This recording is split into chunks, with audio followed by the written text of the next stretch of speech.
The decision to adopt or foster a child is not one to be taken lightly. Many families spend months doing research and attending classes and also planning for a family. And joining me this morning is John Sylvie, president of the Cobb County Foster and Adoptive Parents Association, as well as a foster adoptive father.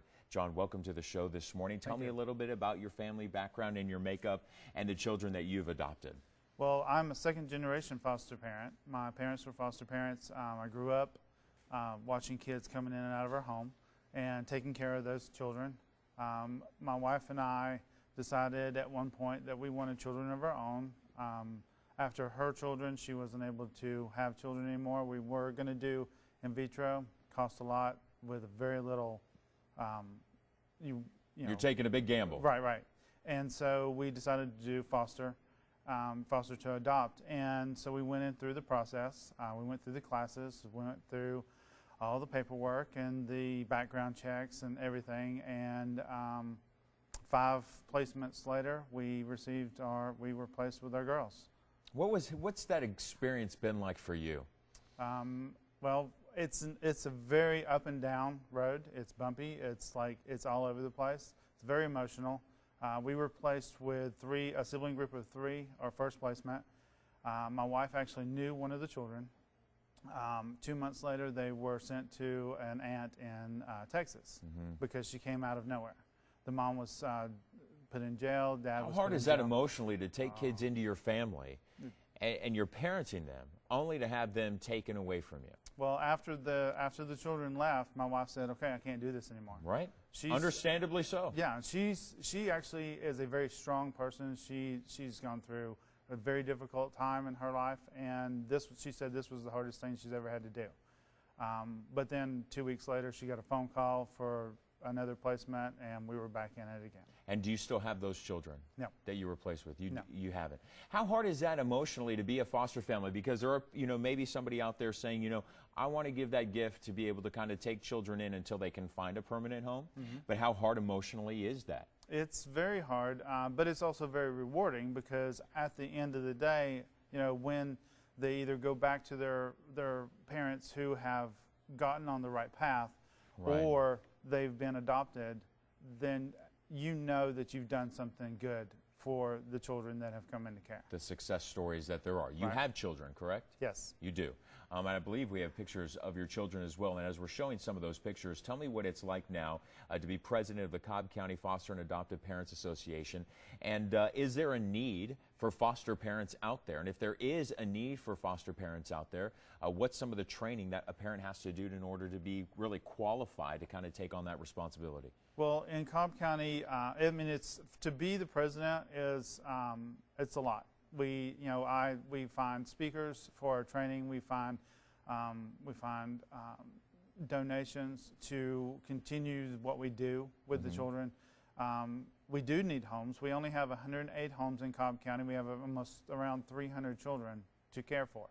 That's averaging what? Basically, if I do the math right, about 3 kids in every home. Right. Right. And then there's some homes that don't have children because they only take specific ages or a specific sex or something like that. So it overcrowds some homes, and it doesn't. There's some homes that are just waiting. Well, Governor Nathan Deal just signed a proclamation in May that May is Foster Care Month in Georgia. And along with that, there's a lot of hours of training that even foster families still have to go through. Is that important? Oh, absolutely. Last year, they went up on the hours of training that every foster parent had statewide. We were allowed 10. We were mandated 10, and now we're mandated 15. And you can get those 5 hours online, 5 hours and face-to-face, or 5 hours, including 5 hours with webcasts or something like that.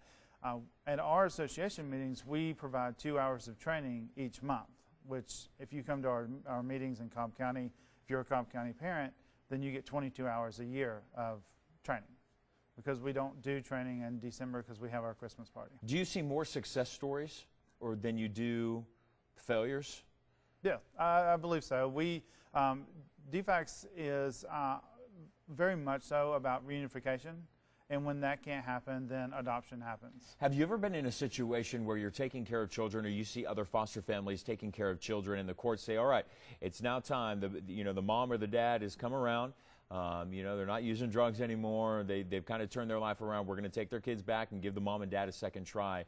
Have you ever seen a situation where you disagreed with the courts and said these parents are not ready to be parents to these children? There's cases that, not me personally, but I have seen families go through, and they, there's certainly certain situations like that. Or been in a situation where the kids don't want to leave their foster home because they know what the reality is or what it used to be back in their old home. Right. Well, after a certain time, there are certain children that have come into care more than once.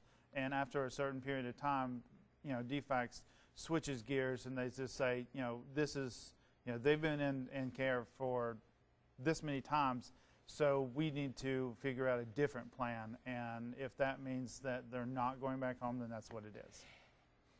Do you ever see that sometimes children can't be changed, or do you kind of look at it as every children, no matter what age, can still turn their life around? Because let's face the facts here: these children are abused, they're neglected, and the older they are, the harder it is to probably turn them around and discipline them and get them on the right track. I would say that every child is able to be changed.